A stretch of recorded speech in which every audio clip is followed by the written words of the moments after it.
Welcome back to the Recruitment Mentors podcast. I'm your host, Hisham Azuz, and on this week's episode, I was joined by Khalifa Salim, who works for a business called Thrive, and over the last 5 years, he's been on a pretty amazing journey. He joined the recruitment industry as an apprentice, had a really difficult start after doing really well, and then having a number of challenges which he had to learn from and improve on.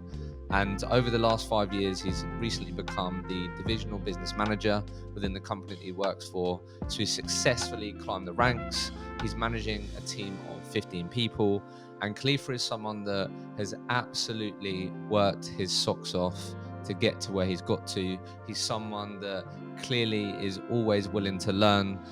He had people doubt him. He had people say that he wasn't going to make something of himself, and even question what he was doing in recruitment when it wasn't quite working out. But he persevered. He's built a name for himself in his market, and there's so much that we can learn from Khalifa's journey. Enjoy the episode. Khalifa, welcome to the podcast. Thank you for having me, man. Looking forward to this. As I was just saying, where we always like to start is the sort of £1 million question on this podcast. So I am going to ask you that, but I think just to frame it up for everyone who's going to be tuning in, I'm really excited to sort of dive into your journey, particularly around your leadership journey. Talk to you a bit about how you went from being an apprentice, joining the recruitment industry at a young age, to then obviously progressing to where you are today. So just a bit of context for people, and then you let me know if I'm missing anything. But in terms of where you are today, you've been coming up to nearly a 5-year journey in recruitment. Mm-hmm. And today you're the permanent divisional manager at Thrive.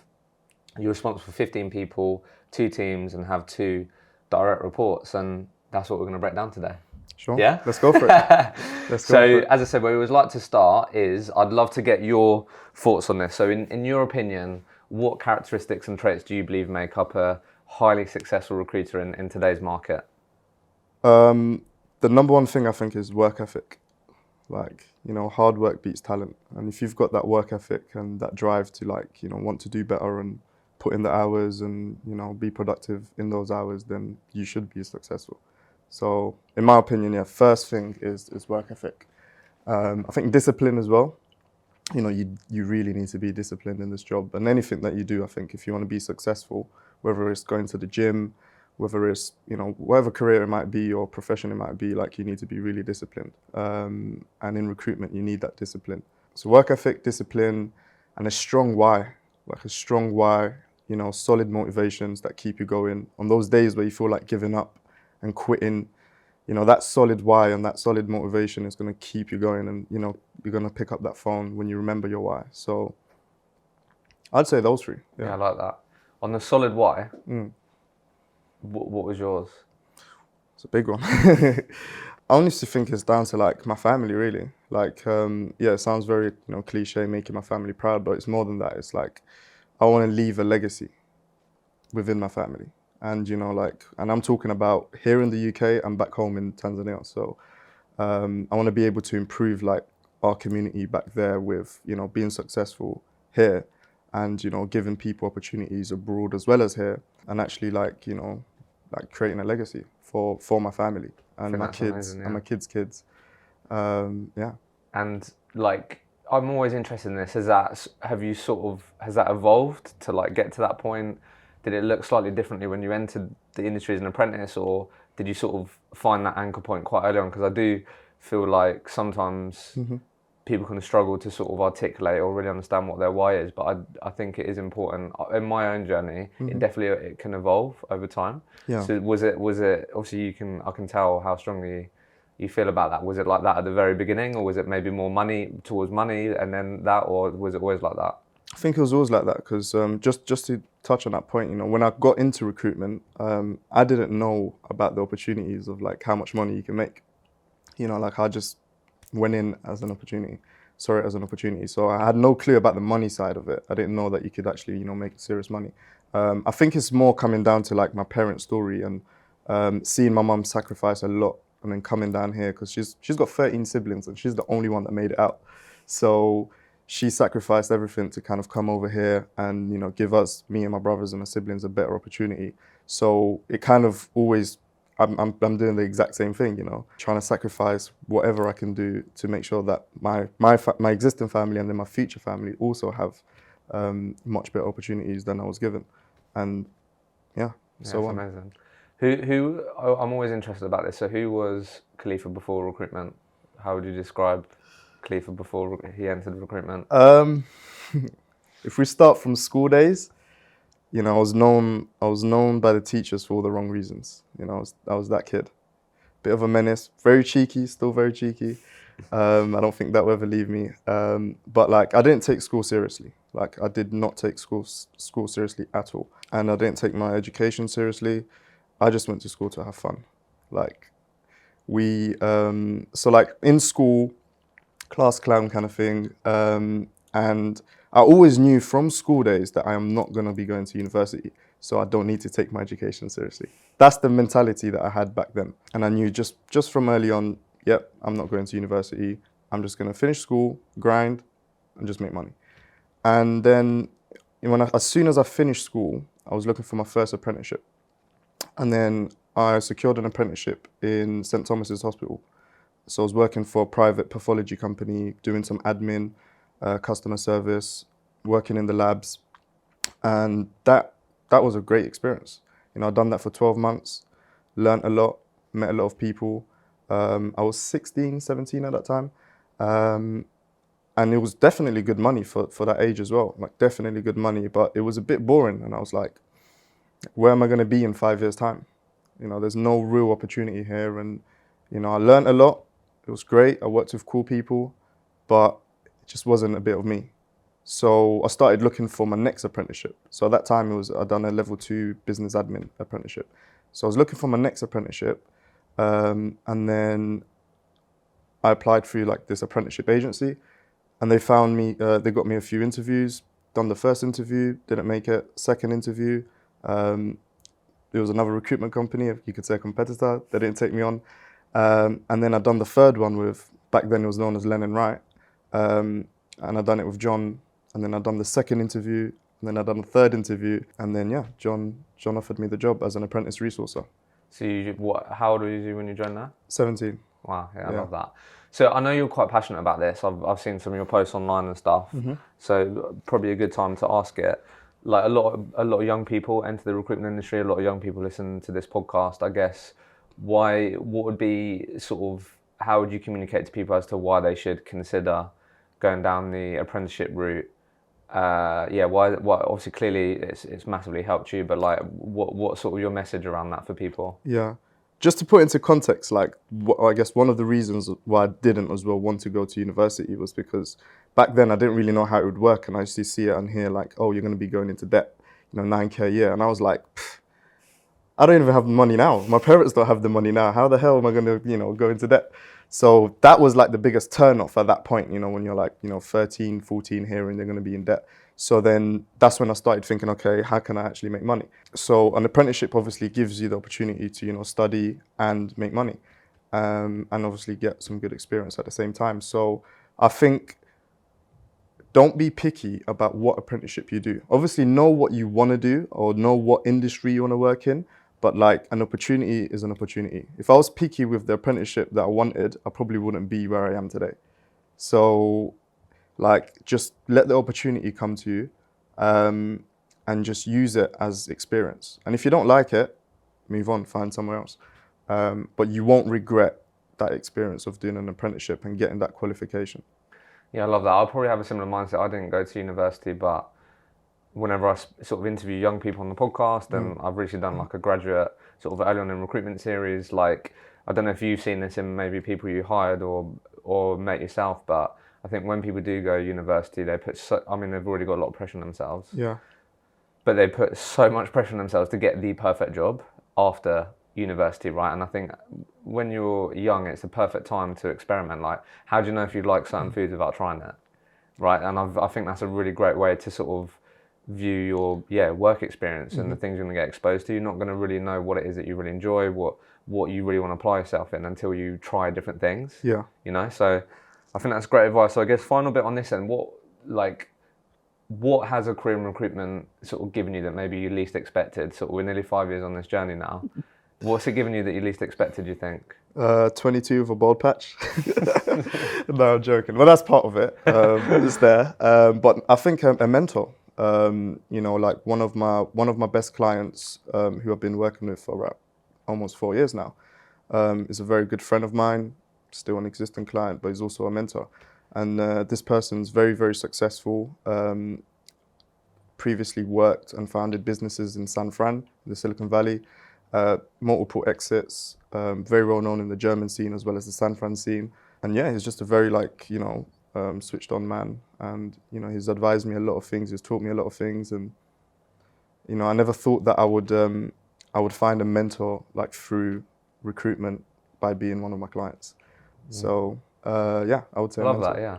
And when you say mentor, like, is this someone that, I'm sure it's happened over time, mm-hmm. and mentor can sort of be shaped in different ways, right? People could sort of be a mentor to you without them even knowing it, right? So I guess in that context, he's obviously had a big positive impact on you. Is that someone that you speak to on a monthly basis? Do you meet up? What does that relationship look like? Yeah. I think that's amazing that you've built that relationship with someone. Yeah, we've met a few times in Munich. So yeah, we've had a lot of dinners, a few dinners. We've met before in Munich, and we speak pretty much week in, week out. So, WhatsApp, on Slack. Whenever I'm abroad, I always send a picture. Whenever he's abroad, he'll let me know. And he obviously knows my goals for the year as well. And he always just checks in and says, okay, how you getting on with that? How you getting on with that? What can I do to help you here? And yeah. I think that's probably one of the things that people underestimate in recruitment, like the amazing people that you can meet and the connections that you make. So I have to ask you with that then, and then we'll move this on to sort of your career and your leadership journey and how that sort of progressed. But with him then, if I say to you, what one piece of advice has he given you that you think has really impacted you or has really stuck with you? What comes up for you? Got to think about that one first. This is giving me a lot of advice. Play the long game. Don't look for short wins. Because I remember when I first kind of met him, I just wanted to do business and, I wasn't maybe delivering the best service. I was just I just want to make money from you kind of thing. But I didn't know who he actually was until years down the line. So, I think it was more a thing play the long game, relationships are key and, learn to play the long game. If you don't get what you want now, it's not the end of the world. And yeah, just kind of patience, yeah. I think in today's world, some people maybe have non-existent. Yeah, instant gratification. We can get things with a click of a button. Yeah. So that's interesting. So just, I guess, useful, because you've mentioned it a few times, useful context for people listening. We've had John on the podcast before, but obviously your entire career, you've always recruited in the German market. And has it always been tech? Always been tech. And has it always been permanent recruitment? Always been permanent recruitment. Okay, cool. So I guess let's just talk about more recent years then and this sort of leadership journey. A lot of people that listen to this podcast want to get and aspire to get into a leadership role. Obviously, when did your leadership journey start? Officially, it was when COVID happened, so 2020, around March, April 2020. Unofficially, I was mentoring before, and whenever we had new hires, I would be mentoring them, helping them, training them, but I wasn't actually responsible for them. So I would say officially in 2020, so 2 years in now. Yeah. And up until that point, individual contributor, doing your own numbers, billing, that's all you was responsible for. Yeah. So on that, and then I'm going to sort of really talk a bit about this 2-year journey that you've been on. What I'd love to just sort of hear from your perspective is you've always been in perm, you're now driving sort of good permanent recruitment performance in your teams. What would you say are some of the sort of core principles of mastering permanent recruitment? You've been doing it, I'm sure you're still obviously actively involved now. So what comes up for you when it comes to if I want to master permanent recruitment, I want to be absolutely excellent. What are some of the principles that you think are going to enable sort of people listening to this to do that? Yeah, I think know your market. So whether that's tech, finance, whatever it might be, just have a good understanding of, who are the big players, if it's the technology stack, the tech stack's actually trying to understand them. So, you know, when you're able to have client calls and candidate calls, you're able to understand them too. And kind of knowing about, so like I specifically done Munich, for instance. So that was my niche. So knowing that market in general, as I said, knowing the big players, where the funding comes from, who are the, you know, key companies, who are the small companies, who are the big companies, and yeah, just like knowing that community of like your candidate community and your client community, and you're only going to know that through experience and, you know, speaking with more and more people. So knowing that market in general, although it sounds very vague, but no, I get what you mean. Yeah, just really yeah. commit to being an expert in understanding the nuances, what's going on. Yeah. Yeah. So in a nutshell, niching out so that, you know, you're an expert in one specific area or technology or industry, whatever it might be. I would say again, play the long game. You know, when I started out doing perm, I was just looking for short wins. You know, because at that time we just had to, you know, keep the lights on and make sure we're making money. So I didn't think long term. So like actually thinking long term and building relationships, and, you know, if someone is not looking now, asking them what would you be looking for when you are looking, so that you've already got a good amount of knowledge and you know already what they will be looking for, so that, you know, if someone does come up, you know, you can still send them to them and you've built some sort of foundation. So playing the long game and building relationships and making sure you're staying in touch with these people. So like, you know, dropping them a LinkedIn connection, dropping them an email with a little bit about what you guys do, although they're not looking right now, speaking with them in a few weeks or a few months, and then just keeping in touch. Also, I would say add value. Like whatever you do, try to add value, whether you're speaking to a candidate or a client. And it doesn't have to be in your interest. You know, they don't have to be hiring or looking for a job. You know, if you see something on the CV that you can, you know, give them some advice on, do that. If you can give them some insight on the market, do that. If you can tell them about, like, give them some tips on hiring, do that. So like, add value in whatever you do and whoever you speak to. Just aim to leave that call with adding value, because that's how they'll remember you. And then when the time is right and they're looking for a job or they're looking to hire, they'll remember you because you added value. So definitely add value in everything that you do.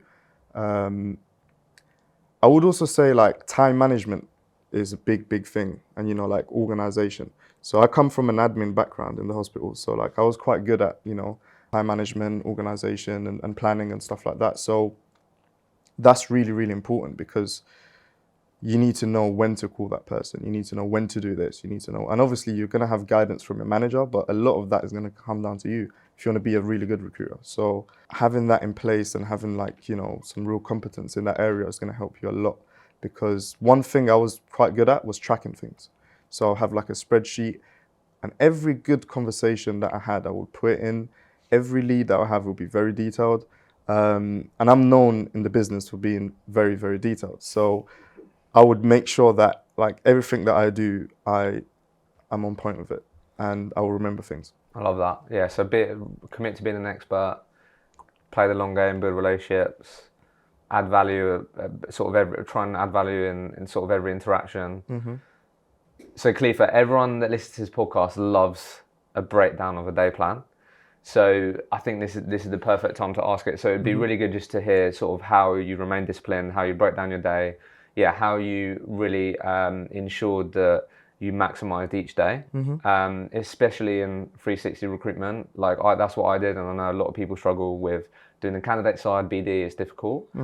So please share that with us in terms of before you went into management, because I know it changes. So when you was an individual contributor, managing your own performance, what did that look like? So normally I would get into the office for around 7 a.m, 7:15, because obviously our market is Germany and they're 1 hour ahead. And between 7 and 7:30, I'll plan my day. So I'll use Trello or like a diary, and then I'll work in sprints. So we'll have like 4 sprints. And yeah, like between 7:30, I'll be planning my day. I'll have like a to-do list. So I'll know exactly what I need to do, because that to-do list would have been done the day before. And I would obviously have an idea of what I want to do from the day before. It's just about like implementing them in the morning. So I would plan it out, change anything if anything happened overnight. And I'll set up my sprint for like 8 to 10 would be a lot of BD. So that would be BD. And then 10 to 12 will be candidates, resourcing. And then lunch will be from 12 to 1. And then 1 to 3 BD. And then 3 till end of the day back onto resourcing. So I know it's quite vague, but No, it's good. Why the 2-hour sprints? It works. It works. And it's the perfect balance of getting 50-50. 4 sprints, 2 hours BD, 2 hours candidate. And obviously, depending on what's on my desk, if I had a lot of jobs and they needed to be worked on, I would 75% of the time resource.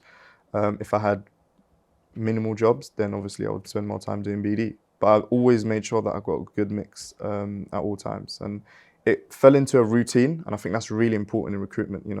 At whatever stage you're at, you need a routine. Again, it falls back down to the discipline. And when you have a routine in place, things become a lot easier. So great breakdown. Where do you, obviously I'm sure you help a lot of people with this, where do people go wrong with this? Because I can walk in tomorrow and do the 2-hour sprints. Mm-hmm. You have to have discipline to make it happen. Like you said, try and work on it being a routine. Mm-hmm. So where do you think people typically have a stumbling block, a hurdle on actually doing what you just said? Mm-hmm. Yeah, I think when you don't get results from doing something, you think, oh, let me change it up. And as soon as you change it up, yeah, you messed it. I'm not saying don't try new things, but what I am saying is trust the process. Just because, you done 2-3 sprints of it and in the week and it didn't work or you didn't get the results you wanted, it doesn't mean that it's not going to come. Like I've been through a lot of sprints where I've got no results, a lot of weeks where I've got no results, and I just kept doing it, that consistency, and then it will just come. So when things when things don't work out, a lot of consultants panic and think, oh shit, I'm doing something wrong. But no, you're not doing something wrong. You just need to trust the process and wait for the results to come in. Sometimes it might take longer than expected, but that's fine. As long as you're putting in the work for it, it will eventually come. So on that, obviously I know we're going quite granular here, but this is what a lot of people get value out of. So just on that, Mm-hmm. I have to ask, and I'm also curious, what would you say are the sort of, like you said, trust the process? What would you say, I know you said BD, candidate, obviously do your day plan before you leave, these things, but what would you say are like the core activities for a perm recruiter that they should be committing to doing, which is the process that if they keep doing that, Mm-hmm. if they're obviously doing it in a good quality way, or they're doing it in the right way, or they really commit to the process, that it should play out and they should start seeing results. Yeah. What are those like absolute fundamental activities that you probably drive in your team that they have to do each day out of interest? On the client side, it's having good conversations. Now that's hard to measure, right? Because everyone's expectations of good are different. But as long as you feel like you had a good conversation and you somehow added value or you learned something about that client that you didn't know before that conversation, that was a good conversation. And obviously, hopefully getting in a forward action. So, I think, having a certain amount of good client conversations a day, eventually, it's a numbers game, right? So eventually that will lead to forward actions and that will lead to proposals being sent out. And that is honestly like the number one thing I look at on the client side, good conversations, good quality business conversations. It can be personal as well, but as long as you've had that good conversations, that's what matters to me.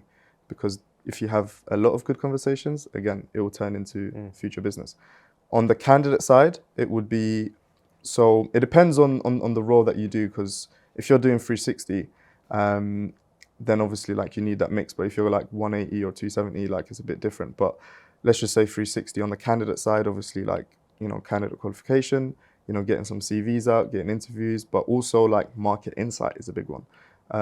Market insight, so like actually finding out what's going on in the market, who's paying what, where are they interviewing, obviously leads, references, a bit of PPP, and just like adding them to some sort of talent pool where you know that they're good at this. So if I need to find them again, I can find them here. So yeah. Yeah, that's good. I know that'd be really helpful for people. So before we get onto the leadership piece, and I have to ask you, we've kept it quite positive. You've spoken about the principles, time management, and these things.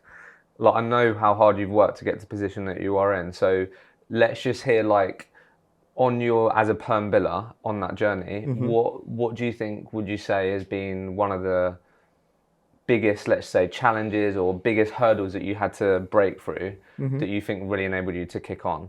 Like, what was the thing that kept maybe making you fall short at Yeah. whatever period you get what I mean? What was one of those challenges that you really worked hard to break through? I think the first one was, so I was meant to do my apprenticeship for 12 months as a recruitment resourcer. 6 months in, I'd done 5 placements and I was promoted to a 360 consultant. For the next 6 months of that apprenticeship, I didn't do any deals. So I just, I've just done 5 placements. Like, yeah, it's finally clicked. Okay, time to do 360. The next 6 months, no placements, just graft. And I was like, this is hard. And it's because I was so used to being a 180, resourcer. 360 is a whole nother game. And, you have to do things differently. You have to act differently. You have to think differently. And you have to produce differently as well, because it's not the same.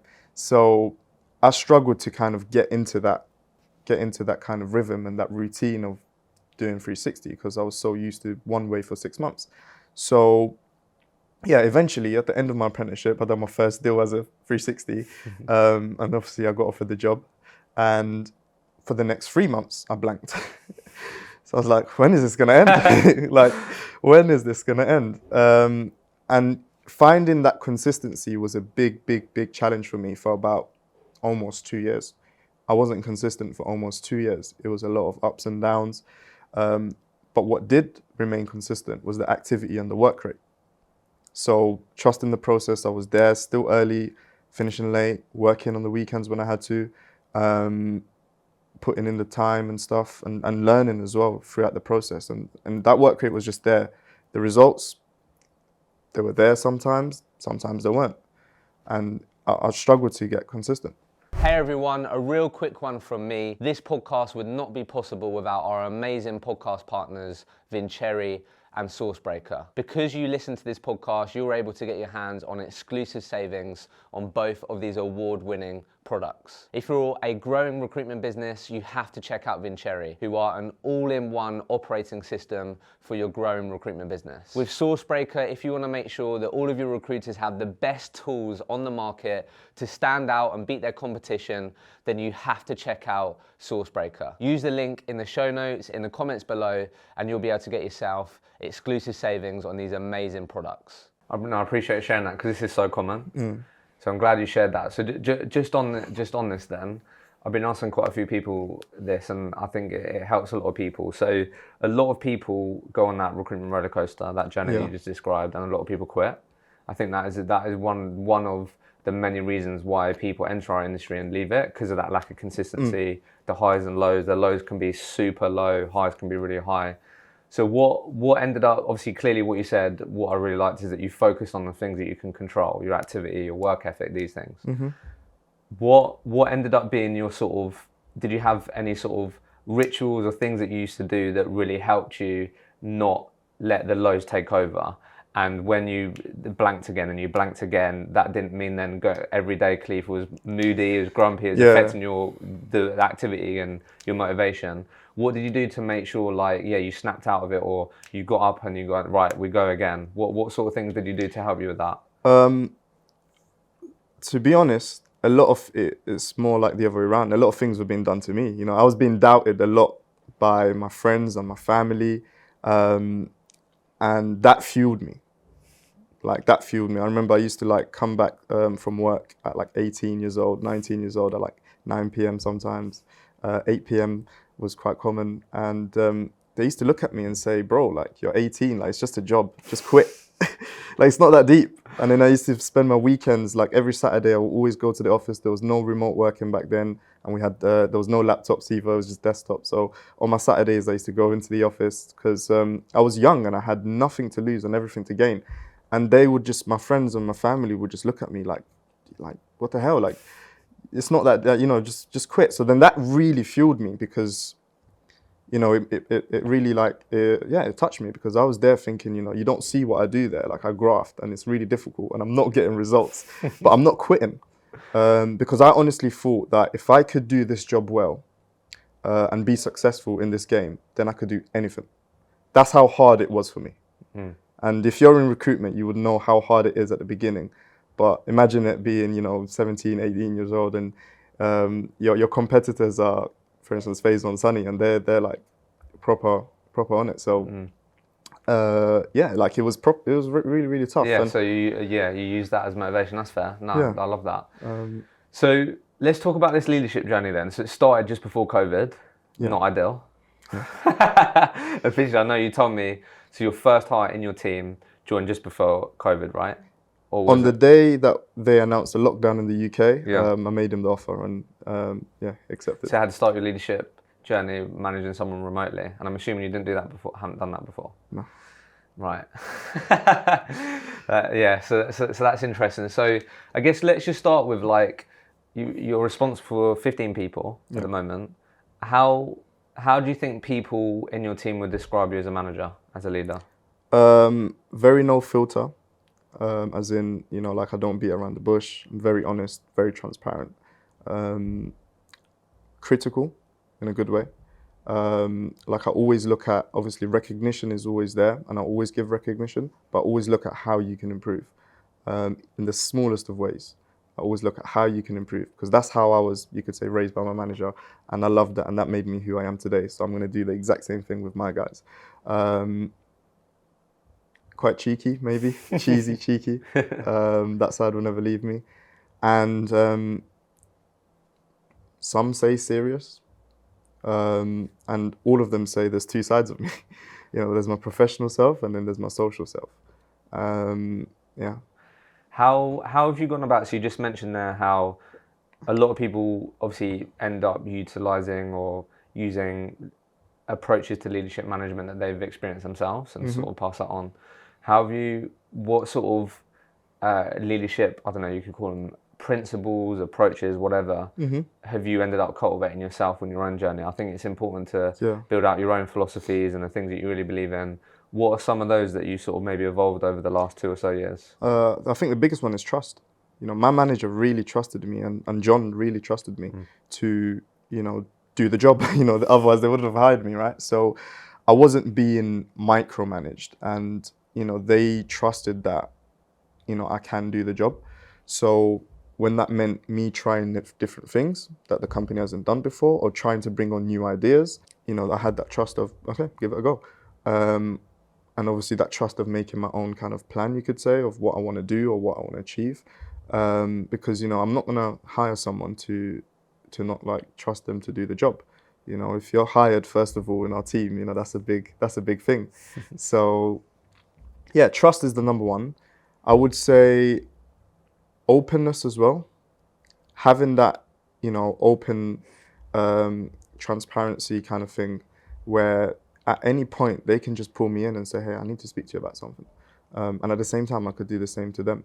And I'm always open for ideas. I always tell the guys, you know, bring ideas for competitions, for change, because I'm always open to that, because that's exactly how it was like before. So I always love, like, you know, hearing other people's ideas and trying different things. And yeah, and I would say as well, like, the motivation. So with everyone in the team, we do like a motivations exercise. And every so often, we remind everyone in the team what our why is, so that everyone in the team knows exactly what the person opposite them or next to them, what their why is. So if they're maybe not performing as well, or they're a bit down, they're responsible for reminding them their why. It's not just me. It comes down to them. So knowing the motivation of what keeps them going, what makes them wake up early in the morning, is really important, because, you know, that's going to be the thing that's going to make them successful. So yeah, I love that. So just quickly on that, I think that's really interesting. 2 things. One, how as a manager leader have you like uncovered that? Is it as simple as asking questions, getting them to be vulnerable with you, have honest conversations? And then 2, I'd love to just hear just really quickly afterwards what that sort of group setting looks like. Is it a thing you do on a weekly basis, or I don't know? I think that'd be interesting to people. So how do you uncover it? Because I think you can't tell someone what their why is. Do you know what I mean? So I think it is a real skill to sort of, if I'm managing you, to sort of uncover that. Some people are good at opening up quite quickly, some people aren't. Do you know what I mean? So how have you gone about uncovering that? yeah, so it's we call it the motivations exercise. So it's like, There's certain questions that you'd ask, and that would include what demotivates them as well. And obviously finding out about their goals, their professional goals, their personal goals, what drives them, how motivated they are right now. If they're at 8, how can we get that to a 10? So there's questions that we ask, and our senior managers, we obviously know the questions, and we ask everyone who we've hired, those questions to try and cover them a little bit, and it's quite natural actually, because it's actually an enjoyable task for them as well, because a lot of the times it gets them thinking, and they sometimes don't even know their why. So it gets them to actually understand it a little bit, and they have a bit of clarity too. Is that on the interview stage? The first week maybe as part of onboarding? On the very first day. Yeah, nice. On the very first day. And I tend to do it every 6 months because people's motivations change. Yeah, it evolves, yeah. So on the very first day, we'll do that motivations exercise. And then every 6 months, we would redo it again. That. And then how do you then remind people? I think that's really cool. Is it on a weekly, monthly basis? Yeah. So every Monday, we have something called the Zone. The Zone. The Zone is it's a kickoff. So I host the Zone with the whole perm team, and the whole point of it is so that everyone's in the zone, no laptops, and everyone's also contributing into the zone as well. So it's not just me speaking about the weekly plan and the targets and what we need to achieve, and it's everyone contributing. So ever so often we would always bring it up, and everyone would remind themselves, and it will be quite motivational, hearing all these different things. And the Zone. I like it. So talk to me about, a lot of people, you'll often hear this. So just quickly, on this sort of 2-year journey, have you always been billing or not? Yeah. So still billing now? Okay, still billing. So I'm sure you've heard this, right? Billing manager, most difficult job in the industry. You've spoken about some of the things that you've worked hard on, the things that you do with your team. People listening that are in the thick of this journey, in that transition of being just worrying about my own billings to worrying about other people's billings and my own billings at the same time. What's your advice for people to navigate that path of becoming a billing manager in their first 2 years? I know you're still in it, but what would your advice be to people? Yeah. First of all, you can't control how much they bill in a way. You can't, obviously you can have an influence and you can guide them to a certain point and you can motivate them to a certain point, but you can't make them £1 million biller or £500,000 biller. That has to come from them. But what you can do is influence them, guide them, point them in the right direction, coach them, train them, support them, and be there for them. So as long as you do that part right, the other part will come. But don't think that, I'm going to turn this person into £1 million biller, and when they don't, I'm doing a terrible job. So that's the first thing. As well, I think it's important to have that trust again in them to actually perform and do well. And it's important as a billing manager to identify, your team's weaknesses and individuals' weaknesses, because you're going to need to help them improve that. Because they're not probably going to, they might know it, but they might not know how to improve it. So it's your job to make sure those weaknesses are plugged in and, they become strengths. And those strengths become stronger. So that's your job, I think. That's part of your job. Yeah, I love that. So obviously, I think that this as we're coming to the end here, I wanted to ask you about someone that I know that you're super proud of, and I think it's just interesting because I think a lot of people listen to this that are in a management role will have people in their teams that are struggling, that see the potential, but maybe just continue to fall short. So I obviously wanted to ask you about, I forgot his name now. Is it Marcus? Matt. Why do I keep saying Marcus? Yeah, Marcus. Matt. Sorry, Matt. So I guess just a bit of background, and then it would just be good to hear your thoughts on obviously it was down to Matt, right? But what you think you sort of really dialed into to help him unlock his potential, right? So really short backstory, and you let me know what I'm missing here. But obviously Matt, more recently, top biller in your company. Last year. Last year. In the perm team. The whole company, but he was in the perm team, right? But before that, he was in the contract part of the business and was struggling. Yeah. May use the word failing, but just struggling, right? So May even got to a point where it's right, is he going to carry on with his recruitment career? Is his time here over, or is he going to carry on and pushing on? And that's when he joined your business, right? Yeah. Your part of the business.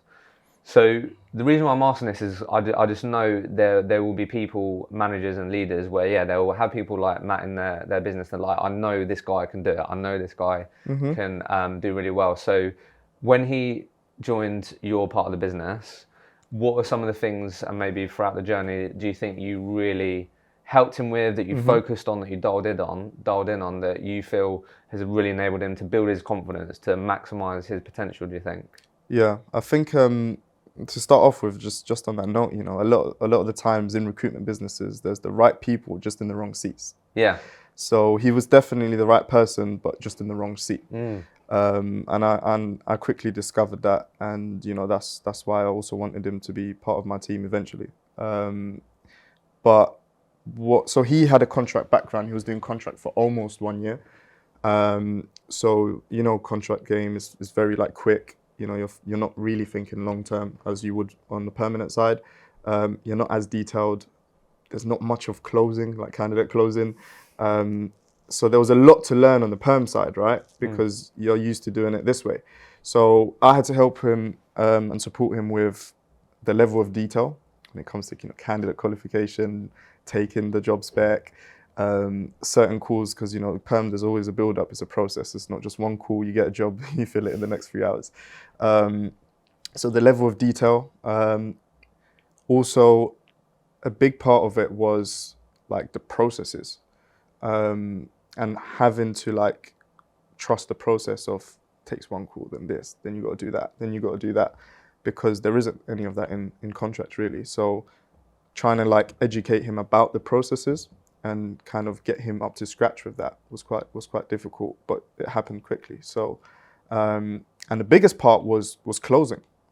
So in the business, I'm quite well known for closing. So like this is on candidate closing. So like when I was billing, or you could say for the last 3 years, like I've had one offer drop every year. Really? Yeah. So even in like recent, even because I know a lot of people that's been really difficult. This year one, last year one, the year before one. Oh wow. And that comes down to the level of detail that I have when I speak to candidates. So that was a big part, helping him close, because he had everything else. The work ethic was definitely there, the drive was definitely there, the willingness to learn was definitely there, and he would a lot of the times get offers and they would drop, or like he would get candidates but he wouldn't be able to close them, and that was my area in the business, closing. So I taught him how to close. It took about 6 months. So the majority of his billings came from H2 last year. And that's what, as soon as it clicked for him how to close, he became. So I have to ask on that just before we finish. So let's just focus on. You said around how good you are on your detail. Where do people go wrong then, like on this? So this would be helpful for people. I know. I'm sure you've seen it, right? Candidate sport for choice. Like it's been really difficult, and I've spoke to loads of recruiters that have said that they've had to deal with way more dropouts than usual. But would call themselves good closers and these things. Like, where do you think people typically go wrong where it could be resulting in more dropouts and missed opportunities? Yeah, I think being brave, like if you know that candidate is never going to take that offer, or that candidate actually doesn't like that process, like pull them out, take ownership of that, and be brave to make decisions, and be brave to push back on your clients and tell them that they need to offer this person because they're a great asset to their business, but they just don't know it yet. So being brave to make certain decisions, because one thing about me, like whenever I was speaking to candidates, if I saw a red flag, or if I thought that there was a red flag, I would address it with the candidate. I would have a very transparent conversation with them. Sometimes, or a lot of times, it was difficult conversations that the candidates didn't like to have, but it had to be done. And I would address certain things and then speak things into existence and put scenarios in their head. So then I know, okay, so if this happens, they will do this. If this happens, they will do this. And then I'll have a full mapped out kind of picture. So then I'll be able to push someone else in who might be more interested. So then kind of like, it's a bit like playing chess, you could say. So that was one thing I see a lot of new recruiters, like they would see a red flag, or they would see something that's like a bit like, that's a concern, and they wouldn't address it because they're scared to know the answer, or they're scared to be disappointed, or they really want that deal to go in, so they're just going to act like they didn't hear that. So address those things. Yeah, I love that. And I really like the the scenario thing. So yeah, like you said, play out certain scenarios that could happen, and you're going to see how they react and what they would do, and then you're going to have way more better of an idea when that does happen, how it's going to play out, right? Exactly. So look, let's end on this, Khalifa. I think it'll be a nice thing to end on, like as you've mentioned. So yeah, look, Khalifa, let's end on this. As I said, you've worked your absolute socks off, had people doubt you, family, friends, and always like to ask people in your business questions I should ask you in these things. And when I reached out to John, he said that I should definitely ask you about this. And I know that we spoke and I knew this happened, but didn't know this was the case, which was obviously recently you took your entire family to Tanzania in the summer.